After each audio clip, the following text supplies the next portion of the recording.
اور جب D N اے کے دھاگے ٹوٹتے ہیں تو کیا وہ سرچونز جنہیں ہم نے فاقہ کشی اور ورزش سے بڑی مشکل سے جگایا تھا وہ اسے ٹھیک نہیں کر سکتے؟ دیکھیں، وہ بالکل ٹھیک کرنے جاتے ہیں، لیکن مسئلہ یہ ہے کہ سرچونز کا ایک اور انتہائی اہم کام بھی ہوتا ہے، اور وہ ہے خلیے کی شناخت کو برقرار رکھنا۔ شناخت؟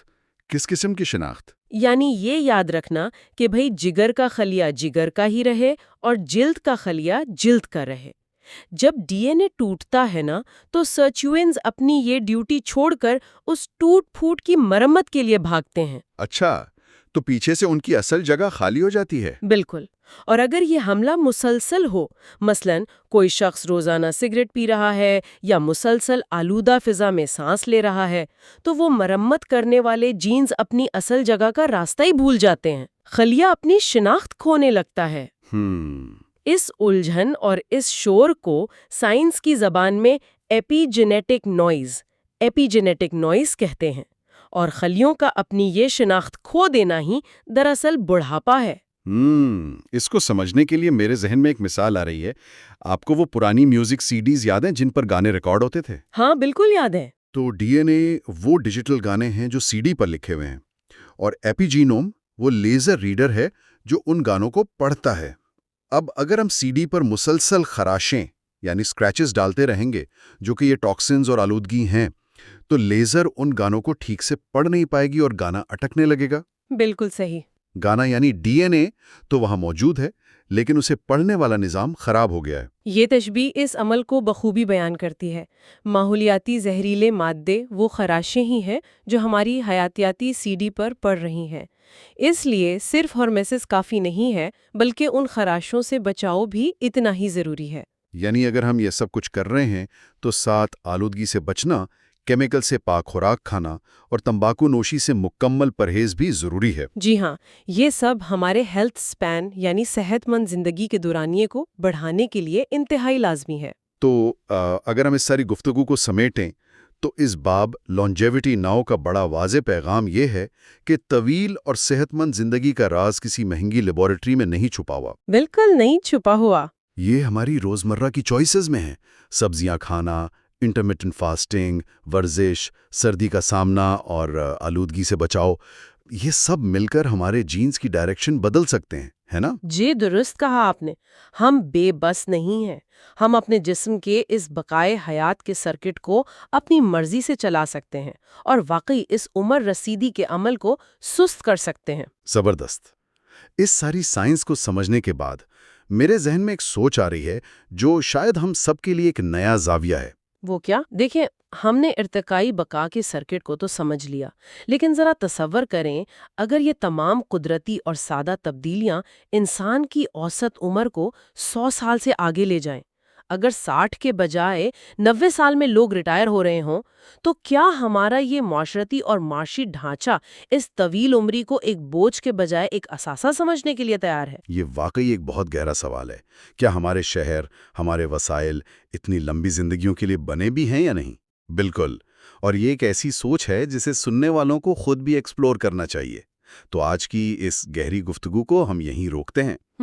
اور اگلے حصے میں ہم چیپٹر 5 اور 6 پر بات کریں گے، جہاں اینٹی ایجنگ میڈیسنز اور مستقبل کی جدید ترین تھراپیز پر سے پردہ اٹھایا جائے گا۔ جی ہاں، تب تک کے لیے اپنے اس جسمانی سافٹ ویئر کو اچھے اور صحت مند فیصلوں سے اپڈیٹ کرتے رہیے۔ آج کی گفتگو واقعی ہماری زندگیوں کے لیے بہت اہم ہونے والی ہے۔ پچھلے سیشن میں ہم نے اس بات کا جائزہ لیا تھا کہ طرز زندگی یا لائف سٹائل کی تبدیلیاں بڑھتی عمر پر کیسے حیرت انگیز اثرات ڈالتی ہیں۔ ہاں، وہ ڈائٹ اور ورزش والی باتیں۔ صحیح، لیکن آج کا یہ ڈیپ ڈائیو اس کہانی کو ایک بالکل نئے ایک انتہائی جدید مرحلے میں لے جا رہا ہے۔ ڈیوڈ سنکلیئر کی کتاب لائف سپین کے 5ویں اور 6ٹھے حصے کی طرف، ہے نا؟ بالکل۔ آج ہمارا مقصد ان دواؤں اور مالیکیولز کو سمجھنا ہے جو لیبارٹریز میں تیار ہو رہے ہیں، وہ چیزیں جو صرف بیماریوں کو نہیں روکتی بلکہ انسانی عمر کی حدوں کو ہی بدلنے کی صلاحیت رکھتی ہیں۔ اگر ہم اسے بڑی تصویر یا وسیع تر تناظر سے جوڑیں تو صدیوں سے میڈیکل سائنس کا طریقہ کار ایک ویکامول گیم جیسا رہا ہے۔ ویکامول وہ جو ایک کو مارو تو دوسرا نکل آتا ہے؟ ہاں بالکل وہی. یعنی ایک بیماری سامنے آئی، ہم نے اسے دوا سے دبا دیا، پھر دوسری ابھر آئی، ہم نے اس کا علاج ڈھونڈ لیا. دل کی بیماری، کینسر یا الزائمر، ہم انہیں الگ الگ مسائل سمجھتے رہے ہیں. تو کیا اب سائنس اس سوچ کو بدل رہی ہے؟ مکمل طور پر بدل رہی ہے. اب فوکس ان الگ الگ بیماریوں کے بجائے ان سب کی بنیادی وجہ پر ہے، اور وہ وجہ خود یہ بڑھاپا یا ایجنگ ہے. اچھا، تو مطلب ہم ایجنگ کو ہی ایک بیماری سمجھ کر ٹارگٹ کر رہے ہیں؟ بالکل. آج ہم جن جدید ادویات اور میکانزمز پر بات کریں گے وہ سیدھا اسی بنیادی وجہ پر حملہ آور ہوتے ہیں. رکے، اس سے پہلے کہ ہم ان جادوئی دواؤں کی طرف آئیں، مجھے ایک بنیادی چیز سمجھنی ہے. جی بتائیں. زندگی کی یہ جو پیچیدہ مشینری ہے، مطلب سیلز کے اندر، یہ کام کیسے کر رہی ہے؟ یہ سیلز وقت کے ساتھ خراب کیوں ہونے لگتے ہیں؟ دیکھیں، اس مشینری کے سب سے اہم کارکن انزائمز ہیں.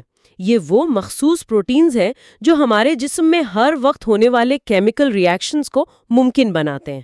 ان کے بغیر تو کچھ بھی نہیں ہو سکتا، رائٹ؟ بالکل نہیں. مثال کے طور پر ایک انزائم ہے جسے گلوکوکائنیز کہتے ہیں.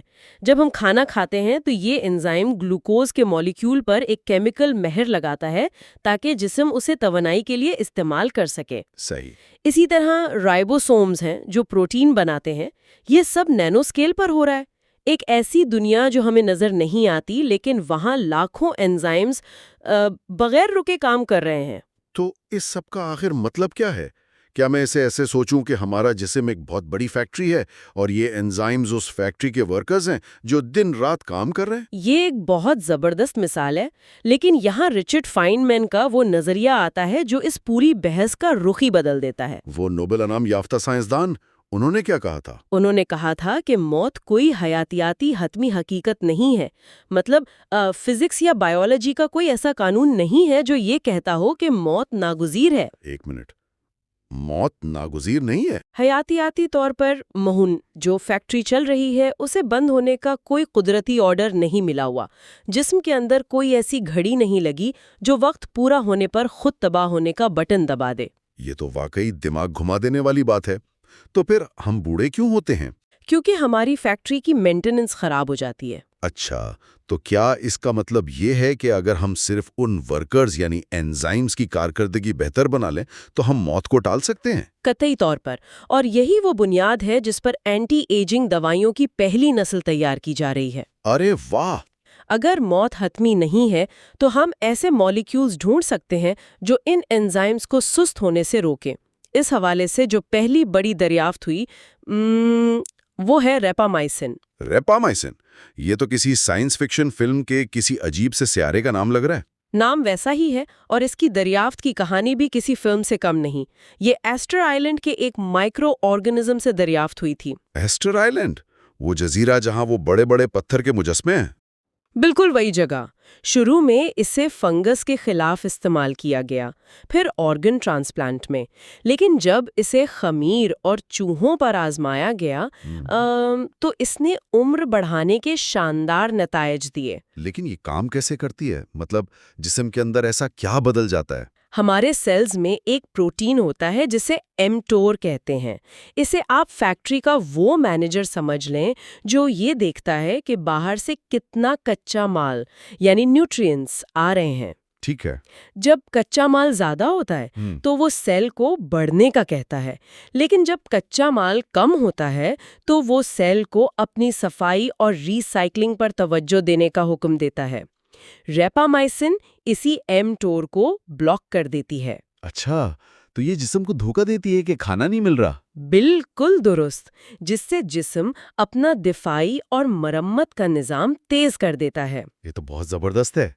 تو کیا ہمیں آج سے ہی ریپامائسن کھانا شروع کر دینی چاہیے؟ بالکل نہیں. اور یہاں ایک بہت بڑا مسئلہ ہے. کیونکہ یہ آرگن ٹرانسپلانٹ کے مریضوں کو دی جاتی ہے تو یہ ہمارے مدافعتی نظام کو کمزور کر دیتی ہے. رکھے، امیون سسٹم کو کمزور کر دیتی ہے؟ ہاں، اگر آپ زیادہ مقدار میں لیں گے تو آپ کو عام سی بیماری بھی جان لیوا ثابت ہو سکتی ہے. پھر تو اس کا کوئی فائدہ نہیں. مطلب یہ تو ایک بہت بری ڈیل ہوئی. میں 100 سال جیوں لیکن ایک زکام سے مر جاؤں؟ اسی لیے اسے آخری حل نہیں مانا جاتا.